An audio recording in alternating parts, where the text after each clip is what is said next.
¿Cómo hacemos, Mariano? ¿Quién abre fuego?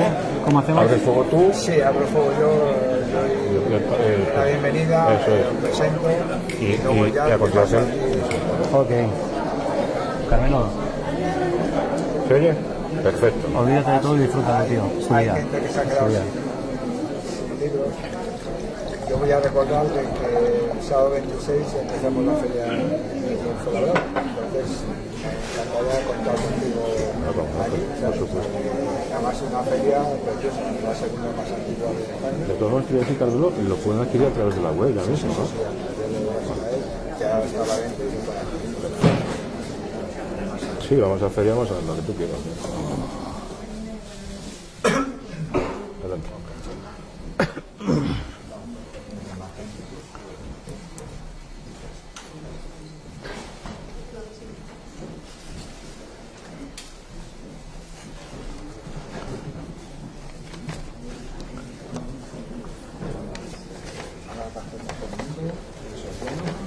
Eso es buena señal, ¿no?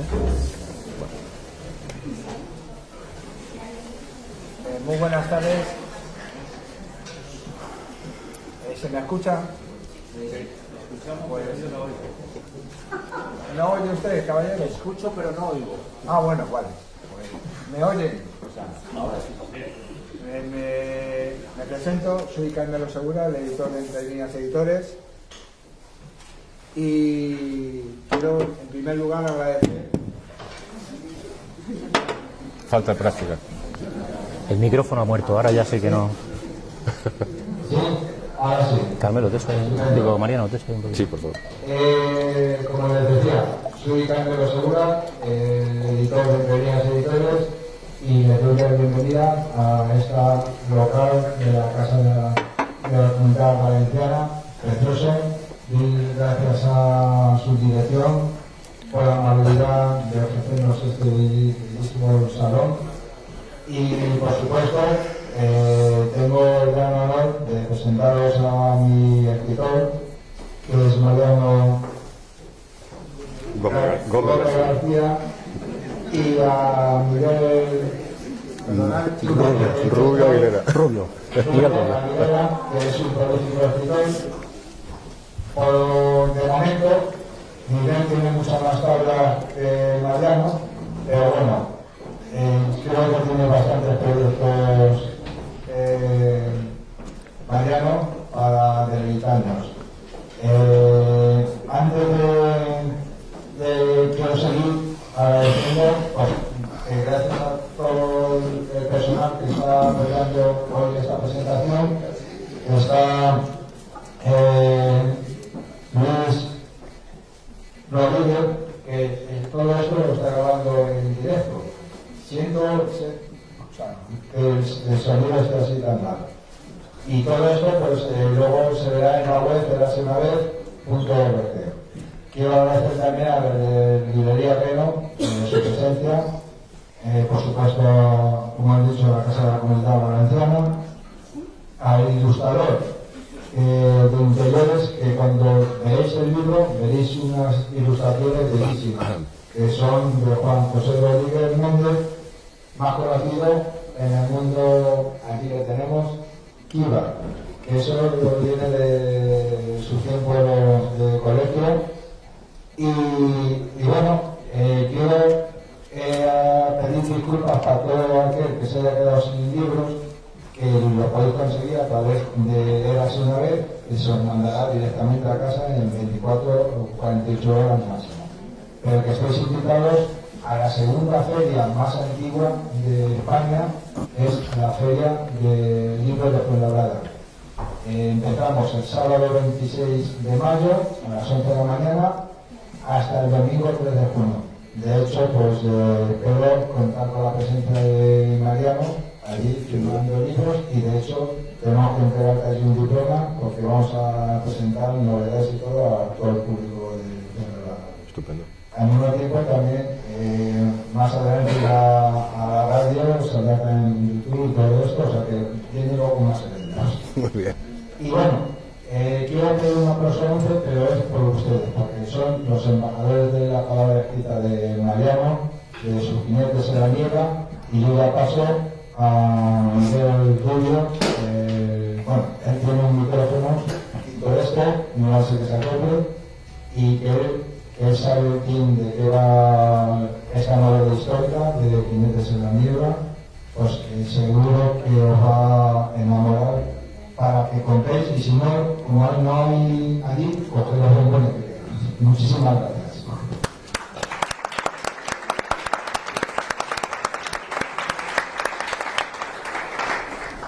Sí, no se oye el micro, creo. No sé si me oyen bien. ¿Sí? ¿Se oye? Ojo el otro, vale. Bueno. Sí. Bueno, gracias a todos por venir. Yo no sé, vamos a pedir también un aplauso para el ilustrador, ya que lo han nombrado.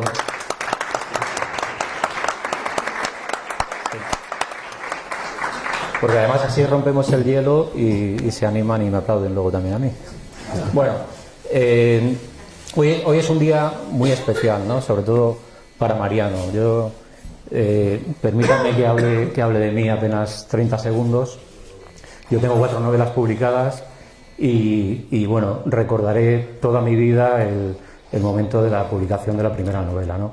Hoy es la culminación de un largo proceso, ¿no? De escribir, que cuesta mucho escribir un libro, ¿verdad, Mariano? Mucho esfuerzo, luego la lucha buscando editorial, la pelea con los editores, acabas de empezar pero tendrás tiempo de pelear con él, y luego el proceso de corrección, todo esto, que finalmente culmina en un día maravilloso como es la presentación, ¿no? Y bueno, y el tener el primer ejemplar en las manos. Yo la verdad es que no lo había visto hasta hoy porque leí el manuscrito que me envió Mariano por mail y el libro pues, ha quedado muy bien, muy bonito y tal, y los libros además es una cosa, los libros de papel siguen siendo una cosa fantástica, ¿no? El olor, el tacto, todo esto es maravilloso.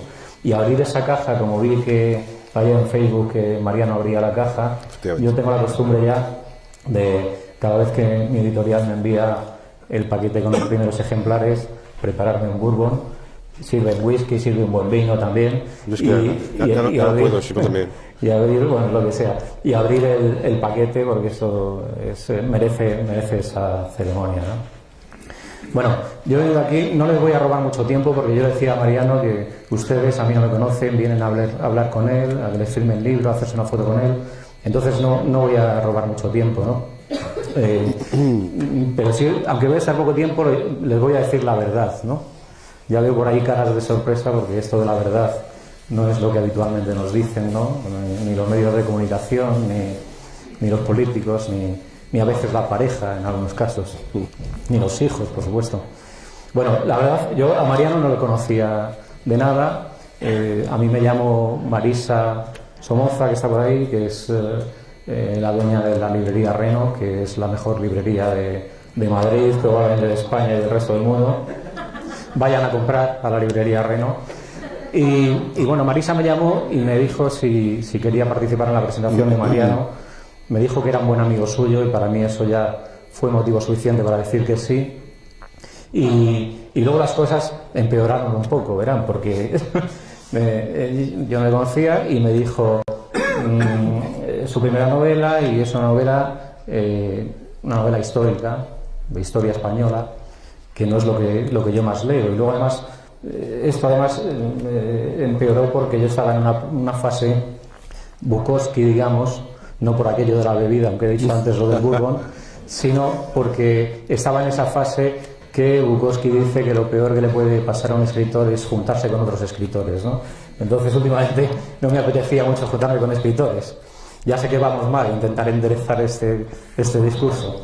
Entonces, bueno, me enviaron la novela y digo que yo no leo habitualmente novela histórica, no sé muy bien por qué, ¿no? Porque creo que es un prejuicio mío, ¿no? Porque la historia está en todo, ¿no? La historia es lo que somos, a fin de cuentas, y está, desde luego, en todo lo que a mí me gusta, ¿no? A mí lo que más me gusta es la literatura, el cine y la música. Bueno, me gustan otras cosas también, pero por ahora las omitiré. Y la literatura, pues la historia siempre está en la literatura. Es decir, uno lee, a mí me gusta la novela negra, y lee a James Ellroy y nadie diría que es un escritor de novela histórica, ¿no? Y sin embargo he cogido una cita de Ellroy que me parecía interesante, y dice en su último libro: la historia afecta tanto a los individuos como a las naciones. La historia adopta la forma de una deuda descomunal que las personas corrientes pagan con sangre. Bueno, pues esto es lo que me he encontrado en Jinetes en la niebla. Cuando he empezado a leer ese libro, precisamente es una novela que va de eso, ¿no? De una deuda descomunal que ciudadanos, en este caso españoles, pagan con su propia sangre, ¿no? Pero hablaba también del cine, ¿no? Y el cine, bueno, una de mis películas favoritas es Érase una vez en América, y en cierto modo es una película histórica. O El Padrino, que todos conocemos, ¿no? Y recordarán ustedes cuando Michael Corleone le dice al consigliere, y lo leo también porque si no yo soy muy malo para las citas, le dice: si algo nos ha enseñado la historia es que se puede matar a cualquiera, dice Michael Corleone. Bueno, esto también está en Jinetes en la niebla, ¿no? Jinetes en la niebla, en el fondo, más allá de una novela histórica, es una novela de aventuras, ¿no? En la línea de los grandes escritores de aventuras, ¿no? Stevenson, Defoe, Dumas, Cervantes, y es una historia que protagonizan héroes anónimos, ¿no? Gente normal, ¿no? Por eso es muy fácil, en cuanto uno empieza a leer, sentirse identificado con los protagonistas, ¿no? Porque son personas normales colocadas en una situación excepcional, ¿no? Personas que en un momento dado tienen que tomar decisiones absolutamente trascendentes y bueno, como decía, héroes anónimos que tienen la misión, en este caso, y no quiero entrar mucho a desilvar la novela porque luego Marino va a hablar de ella, tienen la misión absolutamente loca de derrotar al emperador probablemente más importante de la historia, uno de los más importantes, Napoleón, y al ejército más poderoso del mundo en ese momento, ¿no? Y es una novela que habla de la guerra, claro, por supuesto, habla de la guerra. Tiene una maravillosa batalla final que no pueden dejar de leer, ¿no? Yo me he pasado en grande leyendo esa batalla y uno aprende cosas fabulosas, como por ejemplo, se me ocurre ahora, yo no sabía cómo sujetaban los cañones, Mariano sabe mucho de esto, cómo sujetaban los cañones con sogas cada vez que disparaban para no perder el punto de mira, ¿no? Como dos tipos allí con una soga tenían que estar sujetando el cañón en medio de la nieve, del frío y demás, ¿no? Y bueno, nunca está de más aprender cosas nuevas, ¿no? Aquí se aprende mucho de cañones, de armas, pero se aprende sobre todo de cómo somos los españoles. No sé si Mariano estará de acuerdo, pero esa novela nos retrata de forma certera.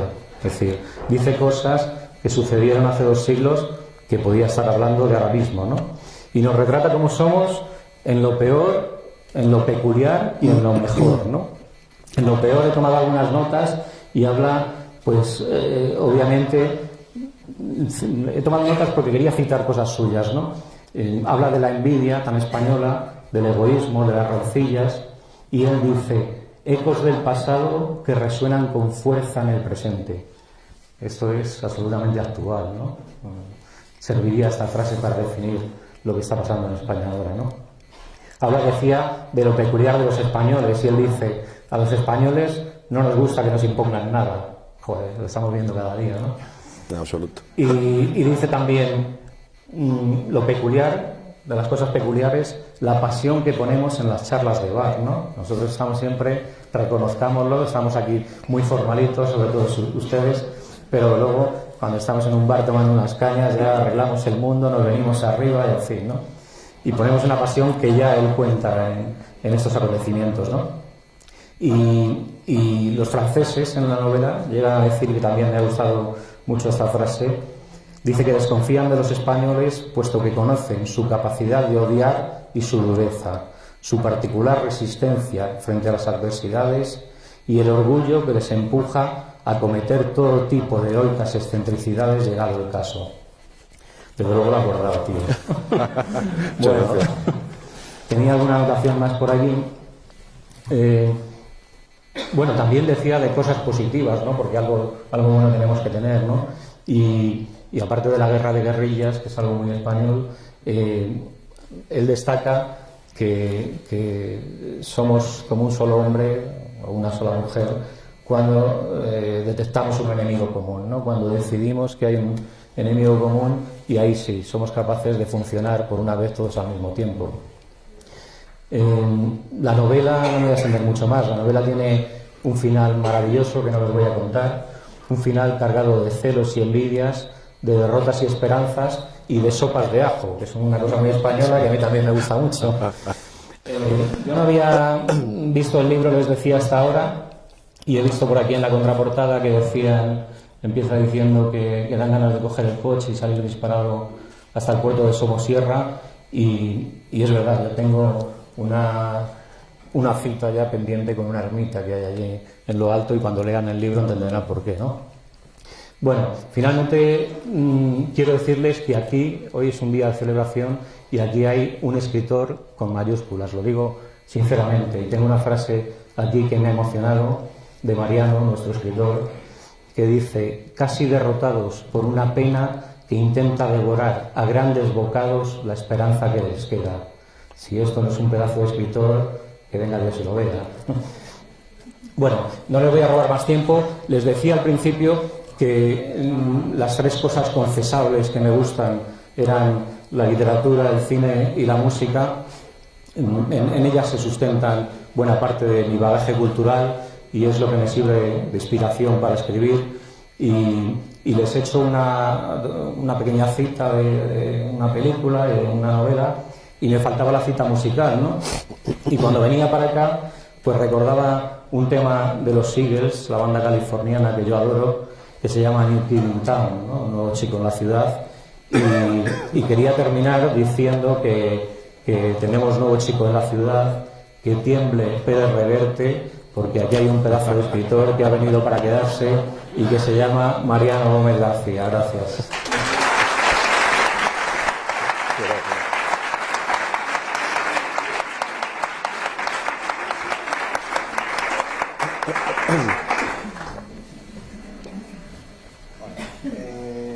Veo que siguen entrando, queridos amigos de Mariano Gómez García, y que os estáis quedando sin el bellísimo ejemplar del Jinete de la Niebla. Os recuerdo que lo podéis entrar en la web de la Senade, pues la editorial os mandará a lo mismo, os lo aseguro. Y si no estáis súper invitados de verdad a la feria de Fuenlabrada, y vais a decir por qué no participamos en la feria de Libro de Madrid. Nosotros todos los años participamos en la feria de Libro de Madrid, pero es que este año pues han puesto las cosas muy duras, tan duras de que han reducido el número de casetas, han reducido el número de metros que tenemos por caseta cada editor. Nosotros otros años tenemos 4 metros, pues nos han reducido a la mitad, a 2. Pero lo peor no es eso, lo peor es que siempre dejan la organización de la feria 2 firmas al día y por caseta. Nosotros, que tenemos más de 700 escritores, pues no voy a crear una guerra interna de por qué yo voy y el otro sí, y entonces hemos preferido no asistir este año a la Feria del Libro hasta que se cambien las aulas. De eso se han retirado muchísimos editores de Madrid por lo mismo, por culpa de que solamente van a haber 2 firmas por caseta día a día. Yo ya dejo el micrófono al protagonista y a su bellísima novela, porque además ha sabido adecuar bien el título, porque las novelas históricas, tanto la cubierta, no portada, cubierta, como el título, tienen que ser muy comerciales, y yo creo que Mariano lo ha conseguido a la perfección. Solamente te hacer una pregunta. Sí. El germen de esta novela empieza en una parada tuya en una venta, en la venta Panilla. Y ya te dejo pasar. Sí, buenas tardes a todos. Antes de contestarte, es una maravilla escuchar hablar a Miguel. Parece que es que he hecho hasta una cosa bien, e incluso que no soy yo el que lo ha escrito, porque me desvelas cosas que no había caído en ellas. Pero en fin, muchas gracias. Muchas gracias a todos por estar aquí, gracias a Luis por rodar, gracias a Carmelo por editar, gracias a Juanjo por ilustrar, y bueno, gracias a vosotros por vuestro apoyo y por vuestra fe. Hace ya bastantes años mi pareja adquiere una casita a los pies de Somosierra, muy cercana a la venta Juanilla, que es una venta del siglo XVI, está remozada, y que ha tenido una historia como establecimiento hostelero pues un tanto peculiar. Sigue funcionando a duras penas, pero en aquellos entonces, cuando compramos la casa, la cosa iba bastante mejor. Aparecimos por ahí un día a tomar una copa y en la entrada había un roll-up enorme que decía que Napoleón Bonaparte había dormido en aquella venta mientras marchaba sobre Madrid en noviembre de 1808. A mí me hizo gracia la idea, me quedé con ella. Bien es verdad que en el propio roll-up se decía que las pruebas que demostraban históricamente que Napoleón había pernoctado allí habían desaparecido durante la Guerra Civil Española. Pero bueno, ellos se ponían su pequeño marchamo de gloria, tan es así que incluso la mejor habitación del hotel se llama Suite Imperial, por recordar, y la alquilaban por un precio que distaba bastante de ser módico, por el placer de dormir el mismo colchón que había dormido nuestro amigo el Gran Corso. La idea se me quedó en la cabeza, como se quedan tantas ideas pequeñas, sin importancia en principio. Supongo que iría germinando poco a poco, y con ocasión de una muy grave crisis de salud que pasé, como saben todos mis amigos, pues me encontré con todo el tiempo del mundo y con la cabeza que había que ocupar en cosas positivas. Y así nació Jinetes en la Niebla. Comencé a escribirla muy despacito, muy poco a poco. Y al final estuve haciendo un curso, un taller literario junto con mi pareja y con Tomás García Yebra, que es escritor y periodista. Es la persona que ha hecho la contraportada del libro. Y después de infinidad de correcciones, de muchos tiras y aflojas, de muchos puñetazos en la mesa, de mucho no tienes ni idea, no sabes lo que dices, esto no es lo que pone, tú qué coño sabes, etcétera, etcétera, etcétera, pues al final llegamos a una maqueta, que es la primera que llegó a vuestras manos, y que después de haber corregido, creo que 5 o 6 veces, se ha transformado en esta pequeña criatura que tenéis aquí delante. La portada es obra de Juan José Guerrero, dibujante de la lucha editorial, con el que he tenido una tremenda química. Me hubiera gustado mucho que estuviera aquí esta tarde, porque bueno, hubo un intercambio de pareceres muy fluido, y entonces enseguida llegamos a lo que estáis viendo. Y en cuanto a las ilustraciones interiores, como tú has comentado, son obra de mi querido amigo Juanjo, somos amigos desde el colegio, que es un monstruo. Me gustaría destacaros 2 ilustraciones en concreto que se ve perfectamente, que están hechas sobre una servilleta, porque se nota la trama del dibujo. Para mí son dos ilustraciones absolutamente fundamentales en la obra. Y bueno, pues en realidad poquita cosa más os puedo contar. Creo que el meollo del libro radica en que es la historia del grandísimo error del Gran Corso, del genio de la guerra, del logro de la guerra, de Boni para los ingleses y de Bonaparte para nosotros. Él tiene noticias de que a su hermano Pepe Botella le hemos corrido a borrazos después del 2 de mayo. Ese 2 de mayo desde que hace muy poquito tiempo hemos cumplido 210 años, y en el cual el pueblo de Madrid quedó absolutamente inerme a los pies de los caballos, y nunca mejor dicho, porque el bellaco gobierno que lo desgobernaba estaba a la luna de Valencia.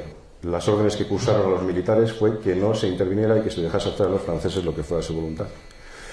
Evidentemente toparon, iba a decir con la Iglesia, que también, pero toparon con el pueblo español en armas, toparon con la nación en armas, con la guerrilla, que es, pese a que se dice que es un concepto inventado por España, no es cierto. La guerrilla es la forma de guerra más antigua que existe, pero lo que sí es evidente es que en España esa forma de guerra se eleva a la categoría de arte. Se habla por primera vez de nación en armas, que es todo un pueblo resistiendo frente al invasor. El follón tremendo empieza en Madrid, pero se extiende como la pólvora por toda España. Y entonces tenemos empresarios, sacerdotes, estudiantes, médicos, padres de familia, costureras, todos a una como Fuentevejuna, plantándole cara al invasor. Y Napoleón no calcula, lleno de la soberbia que le caracterizaba, no calcula que este pueblo le va a hacer frente con éxito, que va a resistir con toda la dureza del mundo hasta que él tiene que retirar tropas de España para atender a sus ambiciones en las estepas rusas. No cuentes más, que no lo compran, tío. Que se lo compren. Esa es la idea. Es lo que dicen, mi falta de práctica. Yo estoy encantado de contaros de qué va el asunto. En resumidas cuentas y para no aburridos, España es la tumba de las ambiciones del Corso. Y una vez que Pepe Botella sale corriendo despavorido de Madrid, su poderoso hermano se enfada muchísimo, piensa que le están tomando el pelo tanto a Pepe Botella como a él, sus propios militares, baja como un rayo desde Francia, entra hacia Burgos y se dispone a marchar sobre Madrid para exterminar la poca resistencia que la ciudad puede ofrecer. Solamente hay un obstáculo que le separa de Madrid, que es Somosierra. Y lo que ocurre en Somosierra, pues es lo que os cuento en el libro que dice Miguel que tenéis que comprar. Así que eso es lo que hay. Poquita cosa más. Si queréis hacer alguna pregunta, estaré encantado de contestarla. Gracias.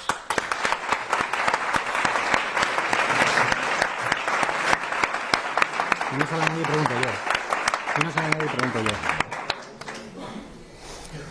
yo. Venga, ¿quién se anima? Este es el momento, yo en mis presentaciones, lo voy a decir por el micro. Yo, sí, a ver. Este es el momento más delicado. Yo en mis presentaciones siempre hay un tipo al que pago o al que le digo que le voy a invitar a unas cañas después para que sea el primero que levanta la mano y pregunta algo. Así que lo haga Mariano, que pague Mariano, ya hay uno ahí. Adelante. ¿Qué tal, Mariano? Hola, Eugenio, ¿qué tal? Con la venia. Con la venia. No, a mí me gustaría saber cómo te has asesorado, te has informado. Él ha comentado antes, se ha comentado en la mesa, el tema de, ha hablado de la sujeción de los cañones y demás.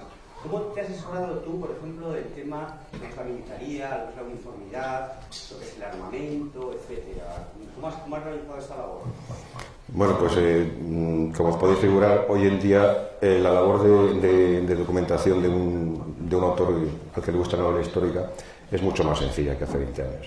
Antes había la figura del documentalista, que la sigue habiendo, es un profesional que se dedica a esto, no es mi caso ni mucho menos, pero ahora mismo tienes una cantidad inmensa de datos y de todo tipo de información en Internet. Yo empecé con Wikipedia, que para según qué cosas es medianamente digna, aunque no es del todo fiable, como sabéis, y luego seguí investigando pues en todo tipo de archivos históricos, revistas, legajos, piezas de museos, etcétera, etcétera. Y entonces, precisamente de la mano de Tomás y de Mariví, que insistían mucho en que la novela estaba ahí, que era ahí donde había que buscarla, pues me dispuse a recrear el ambiente, haciendo especial hincapié efectivamente en las armas de la época, que como sabéis era el fuerte de Napoleón. Napoleón llegó a ser quien era, entre otras cosas, porque era un artillero genial. Entonces cambió absolutamente todas las tácticas de la guerra del tiempo que le tocó vivir. Me pareció fundamental pues recrear de alguna manera con cierta exactitud las armas de un bando y de otro. Esa es la idea. Gracias. A ver, yo la segunda. ¿Cómo ha conseguido que sea tan cinematográfica? O sea, en cuántas películas has visto de combate y que haya esa niebla, no sé, de panzers, Pues te cuento, me pasa un poco lo que el cine me gusta mucho y el cine, para mí el cine favorito es el cine bélico. Entonces, vamos, una asignatura que me conozco bastante bien. Lo cierto y verdad es que el episodio final de la novela, lo que es la batalla que se produce para tomar el puerto de Somosierra, está relatada perfectamente por sus propios protagonistas, concretamente franceses y polacos. Es muy curioso, está muy bien documentada, incluso con diálogos, que se ha comprobado que son ciertos. Y entonces yo me apoyé un poco en ellos para recrear esa cuestión. Supongo que el estilo militar de contar las cosas incide también en que esa parte de la novela sea efectivamente muy cinematográfica.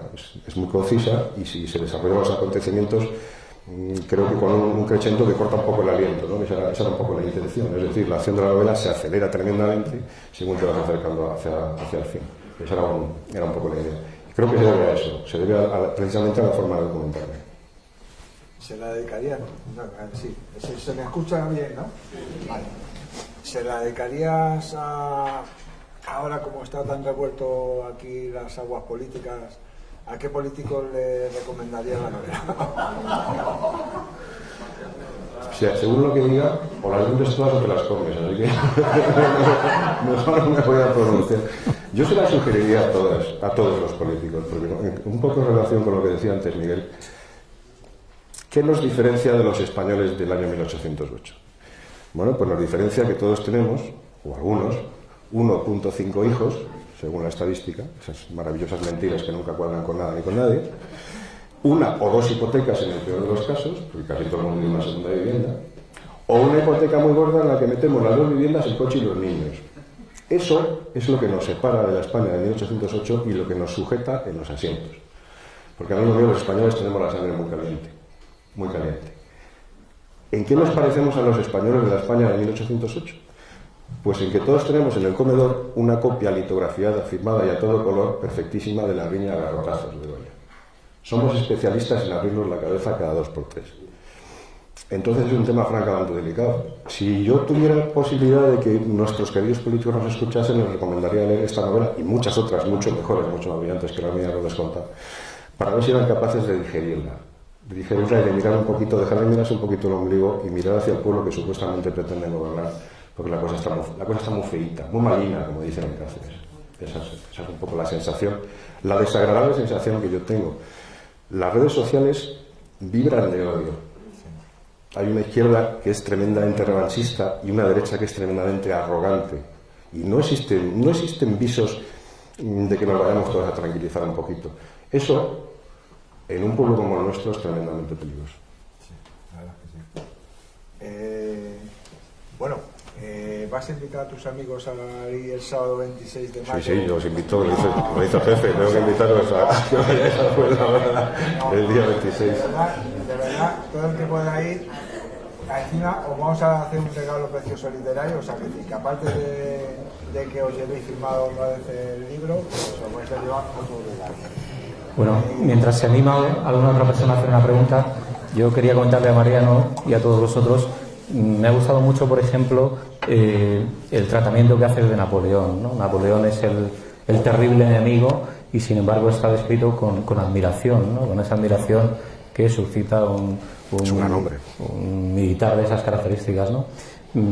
Luego también me ha sorprendido cuando has dicho lo de Wikipedia, que te habías documentado y tal, porque yo lo leí y dije, coño, este tío ha estado ahí.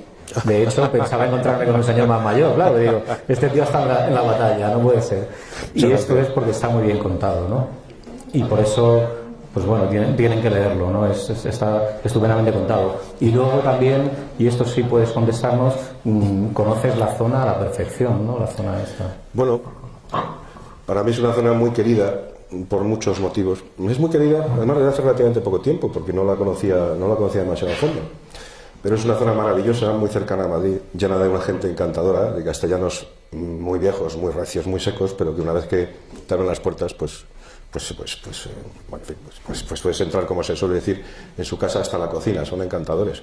Yo siempre recuerdo que cuando compré por la casa, sin conocer absolutamente a nadie, la noche del mes de febrero, con un frío brutal, llamaron a la puerta para darse de puñetazos. ¿Qué pasa aquí? Entonces abrí yo y sí, y era un vecino, que desgraciadamente ya no está entre nosotros, el hombre. Dice, bueno, que es que hemos hecho una cena, que si bajáis. Sí, pero no, coño, que bajéis y tal. No nos conocía absolutamente nadie. Y aquello fue el comienzo de una estancia francamente feliz entre estas buenas gentes. Esa es la realidad. Entonces hemos aprovechado, no todo lo que mi pareja quisiera, que es más viajera que yo y más enreda, pero hemos aprovechado pues, para conocer un poquito los alrededores y, en fin, documentarnos. Es una zona con una fauna y una flora absolutamente espectacular. Es francamente recomendable para todo el mundo. ¿Alguna pregunta por ahí? Sí. Mariano. Sí. Como no me lo he leído, pues no me he podido preparar, pero tengo una que no he leído por el título de Jinetes en la Niebla. Para mí la niebla siempre significa el olvido. Entonces, ¿es tu reto para no olvidar, para olvidar alguna parte de la historia o para tenerla bien presente? Yo creo que para tenerla bien presente, porque ya sabes que aquello, creo que la frase viene al pelo, el pueblo que olvida su historia está condenado a repetirla. Está bien que rodeemos de niebla un cierto tipo de hechos para que no nos hagan un daño excesivo, pero siempre y cuando sepamos lo que ha ocurrido con claridad. Esa es otra de las grandes incógnitas del libro, precisamente. A día de hoy todavía no sabemos lo que ocurrió con claridad, los motivos de lo que ocurrió con claridad en Somosierra. No os lo voy a contar porque si no, no compráis el libro, ¿no? Te das cuenta cómo voy aprendiendo. Yo estoy al tanto y el editor ya te mata si le cuentas. O sea, Pero hay una cosa que de verdad vais a empatizar enseguida con Jinetes en la Niebla, porque va dedicado al pueblo, va dedicado a la gente sencilla, o sea, no va al boato de las grandes personalidades. ¿Eso lo has hecho adrede? O sea... Bueno, he buscado un enfoque un poco distinto porque, como dice Miguel, evidentemente se habla de Napoleón como se habla de Benito San Juan, ese gran olvidado, ese gran español olvidado, porque hay que hablar de ellos. Al fin y al cabo fueron los protagonistas, digamos, últimos de la historia, y al fin, cada uno de ellos, al final, el pagano de la historia, cada uno de ellos a su manera. Pero claro, yo buscaba un poco el enfoque del pueblo llano, precisamente apoyándome en las gentes que yo conozco de la zona. He de deciros que todos los apellidos de todos los nombres que salen en la novela son segovianos, todos porque me he molestado en buscar apellidos segovianos además, y que muchos de ellos están inspirados seguramente José Luis, que está ahí sentado, José Luis, buenas tardes, es un buen amigo que comparte casa allí en el pueblo, en las radas del puerto con nosotros. Seguramente José Luis, cuando lo vea, se le escapará una sonrisa, porque yo creo que hay 2 o 3 personajes que se me ve bastante plumero. Son gente del común, son gente del pueblo. Y son gente que estoy convencido de que hubiera reaccionado exactamente igual hoy día si se hubieran producido hechos como los que se narran en la novela.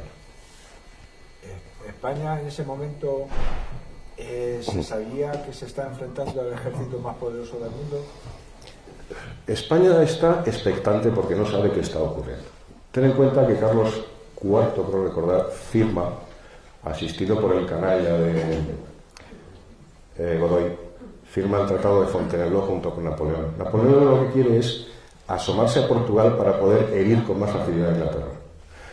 Pero ya de paso le comenta a su hermano José, que a las sazones rey de Nápoles, que bueno, que las rentas que tiene el país no son nada despreciables. Y entonces lo que hace es que baja, el general Andós Junot baja hasta la frontera con Portugal, pero mientras baja va dejando regalitos por todo el camino. En resumidas cuentas, irrumpe en España con más de 60.000 hombres en principio y se va quedando con partes del país.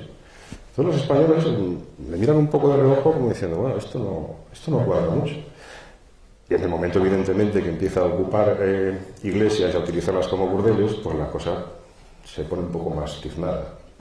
Porque en la España de aquella época, como podéis comprender, este tipo de sucesos son gravísimos. Cuando se producen actuaciones del ejército francés de esa calaña, de esa categoría con frecuencia, la cosa sigue enredándose. Y cuando ya saltan los de mayo, entonces ya, evidentemente, se despejan, por desgracia, todas las dudas.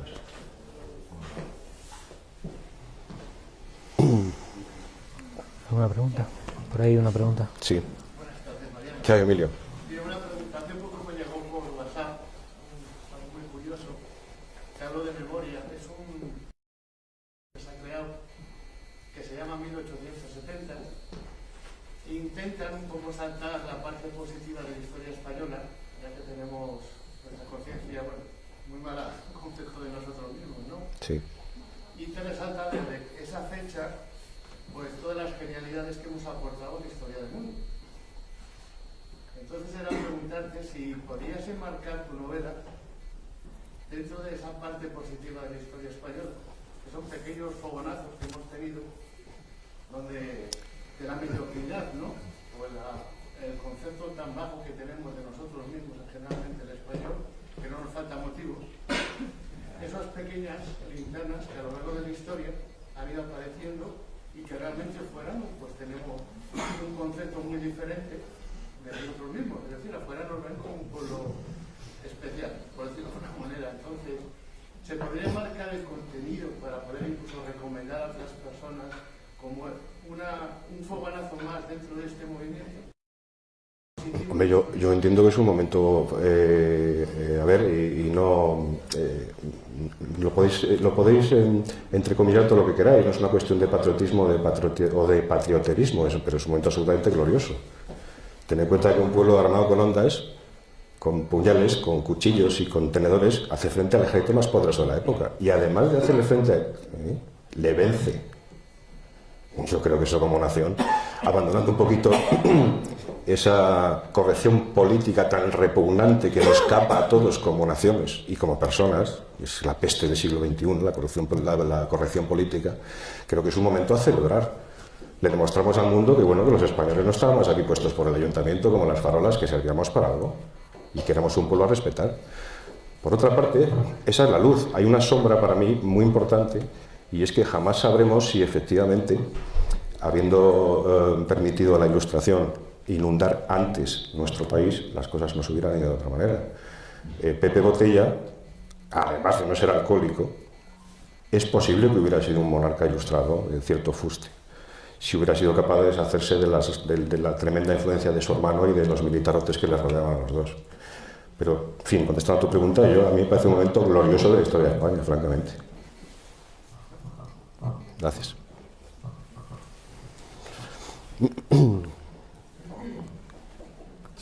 ¿Alguna pregunta más? Sí. ¿Qué personaje te ha conquistado a ti más?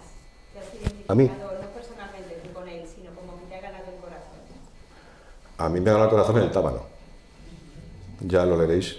El tábano es un vaquerillo que vive en la sierra y se gana la vida el hombre apacentando vacas, etcétera, etcétera, que es, pues es un epítome de todo lo tremendo que tenía el pueblo español de aquella época. Pero no te cuento más, tú tienes que leer la novela. ¿Te vas a mandar a Reverte? Pues sí me gustaría, sí me gustaría, sí. Además le voy a mandar a Reverte diciéndole que bueno, que supongo que habrá muchos brasas como yo que le estén mandando cosas continuamente y le estén diciendo diga usted y ponga usted. ¿No? A mí con que se la lea si le apetece mientras esté haciendo guardia en su yate por el Mediterráneo y entretenga las horas nocturnas echando un vistazo a mis letras, yo me daré por más que satisfecho. ¿Cuántas novelas de aventuras, debido a esa enfermedad que tuviste, te has leído? O sea, de John London, de Stevenson, de Samurai. Digamos que la enfermedad me aportó un tiempo de reflexión que no tenía, pero yo llevo leyendo desde que tenía 5 años, gracias a mi abuelo Luis. Yo me he leído toneladas de libros, Carmen. Me metí en el despacho de mi abuelo Luis, que hoy en día es el despacho donde yo trabajo, y enganchaba absolutamente todo lo que hay en mis manos. Recuerdo muchas veces la letra abigarrada de mi abuelo en algunas portadas que decía, esta ni tocarla, esta es erótica, esta no sé qué. Yo cogía todo aquello, me empapaba todo lo que llegaba, todo lo que había en mis manos, y a él era una cosa que le hacía mucha gracia, con lo cual pues había una complicidad que funcionó. De hecho, si recuerdas, el libro está dedicado a él también. Esto también para ti, Miguel. ¿Vosotros soléis ir a Paseo de Recoletos a buscar joyas de esas perdidas cuando viene el libro viejo y antiguo? Bueno, yo he ido muchas veces ahí también, claro. Yo he sido asiduo de esa feria, de la Cuesta de Moyano y de todas las librerías de Madrid, ¿no? Es verdad que ahora lo tenemos más fácil con internet, pero hay que seguir comprando en las tiendas, ¿no? Sobre todo, si no, Marisa, después de que he dicho que es la mejor librería, ¿cómo va a ser otra cosa? Hay que comprar en tiendas, sí. Hay que reforzar el pequeño comercio. Además, pensar que eso lo notará Marisa, sí, de Librería Reno, que por desgracia en España están desapareciendo de 2 a 3 librerías diarias. O sea, en el 2015, que es de los últimos datos que tiene la Asociación de Editores de Madrid y que nos lo ofrecieron cegar, pues desaparecieron casi 900 librerías en toda España. Hay pueblos que no hay ninguna librería, igual que no hay ningún videoclub, no hay ningún cine, no hay, o sea, que realmente lo tiene muy mal. O sea, menos mal que estamos viendo el tema de los discos de vinilo y ojalá pues otra vez llegue el cariño al papel y esas cosas, porque en España se está haciendo mucho daño las webs piratas, que si este libro empieza a sonar, llega una web de esa que aparece, te quita el logo, le quita el nombre al autor, cambian algo de la sinopsis de la contracubierta y lo ponen gratis. Y no sabes cuál es el interés, porque realmente eso te destrozan. Me acuerdo un año que a Dan Brown, que estuvo en la feria, pues se fue muy cabreado porque le habían pirateado cerca de 200.000 copias, se habían bajado de Inferno. Y él lo firmaba un sábado, el primer sábado, y se fue súper cabreado de la Feria del Libro de Madrid, porque normal, somos el país más pirata que existe en ese aspecto, y el Ministerio de Cultura y los políticos y tal no hacen nada por defender ni a los autores, ni a los productores, ni a la cadena que sostiene. O sea, que realmente vas a otros países y es una envidia como sí que eso es muy defendible, porque es que somos nosotros, o sea, todos los que estamos aquí, no es por gracias a escritores como Mariano y Miguel, pues muchas cosas se perderían, o sea, nuestra memoria se iría desvaneciendo y se iría desvaneciendo en la niebla, que luego nuestros nietos y demás, pues no sabrían qué pasó hace 100 años y cosas así.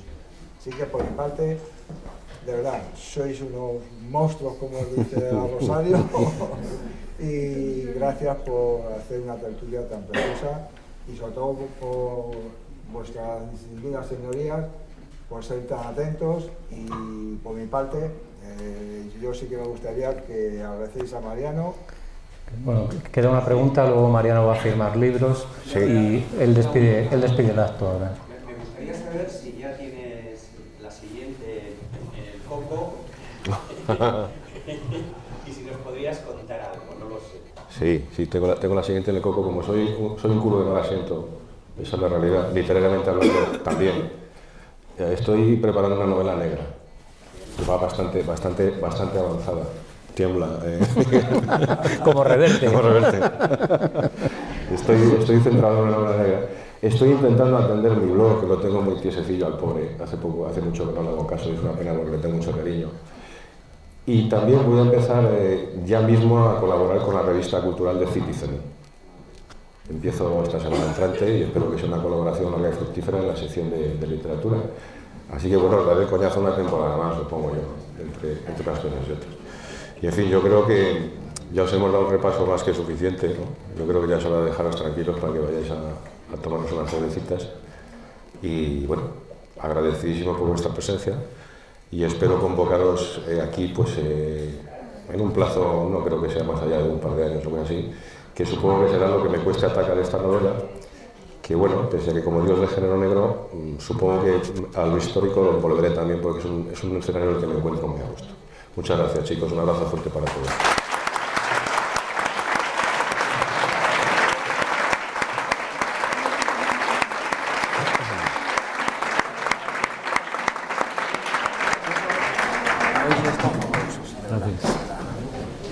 Gracias, Carmelo. Enhorabuena. Un placer, amigo, muchas gracias.